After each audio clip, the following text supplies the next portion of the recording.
ए पुड्या, उपाशी आहेस का? हो, देते अन्न. पकड की बघू. आज तरी जेवायला काही मिळेल का?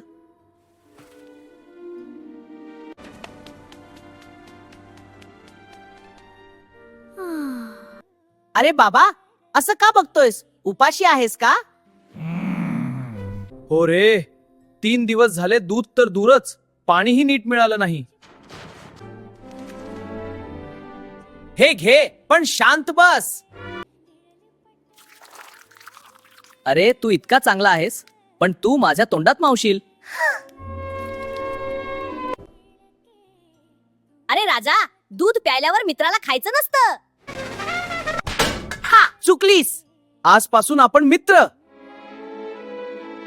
हा व्हिडिओ आवडला असेल तर प्लीज लाईक आणि सबस्क्राईब करा. होय, ते मोफत आहे. आणि बेल आयकॉन ही दाबा. धन्यवाद.